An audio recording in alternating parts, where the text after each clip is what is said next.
Forsburn is finally here, and I can confidently say he is the hardest character in the cast. Most of his complexity mostly revolves around one move, his side special. In this video, I'm going to go over the best ways to utilize it to its fullest, as well as some cool tech that you might not know about. Forsburn's side special has two different variations, the regular clone and the super clone. Both act slightly differently, which I'll explain as we go on. Depending on which direction you hold when pressing side special, you can decide which position you and your clone will spawn. This is especially useful when used in the air, as you stall your momentum, mixing up your timings and helping you land. Doing this while in smoke makes it extremely easy to confuse your opponent and to get back to the ground much safer, potentially giving you a chance to reversal the situation if they go after the wrong one. If you press down special while the clone is active, you can cause him to combust. Regular clone has a small explosion that can set up really nicely into combos and even kill confirms. Super clone's explosion, however, is much stronger and should be used to finish off your opponent's threat. Something new to Forsburn in Rivals 2 is the ability for his clone to throw you horizontally across the stage. This helps with recovery a ton, since Forsburn now has a great way to get back to ledge without burning his up special, which is super susceptible to being ledge hogged. Note that when spawning your clone off stage, you will always jump towards the stage, giving you that extra bit of height before throwing yourself back to ledge.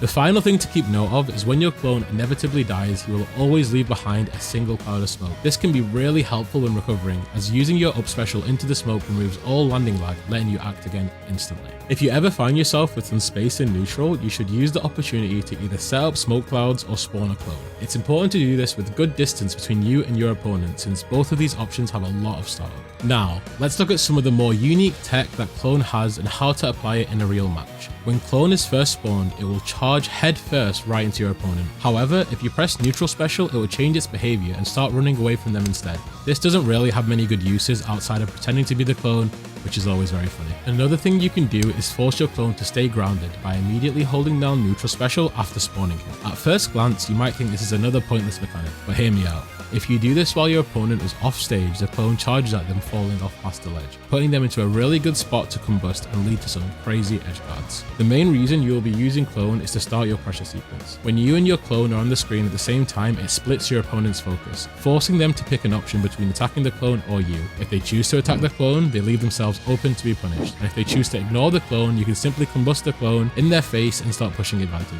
Another important use for clone is during tech chases. Since we can force the clone to constantly run at your opponent, this means they will react to any tech option, instantly guaranteeing a follow-up with combust. Your main follow-up options in these situations will be the first hit of F-Strong and a grab. There is a really cool kill confirm you can get when exploding the clone behind your opponent, comboing off the combust into both hits of up-strong.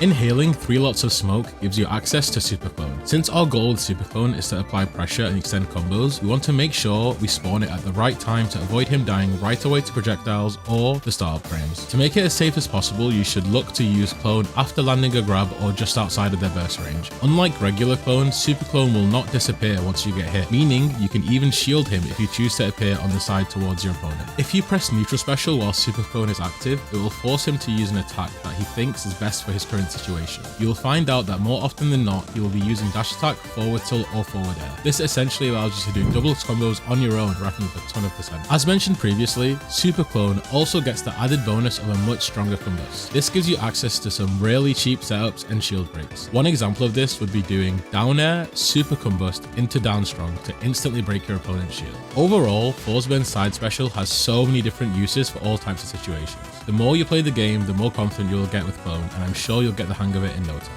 Thanks so much for watching, guys. As always, thank you for Sophie with the editing, and if you want to throw some support my way, my socials will be in the description down below. I'll see you down there. Make sure to drop a comment, like, subscribe. It helps with the algorithm so much, letting more people see the video. And yeah, I'll see you in the next one.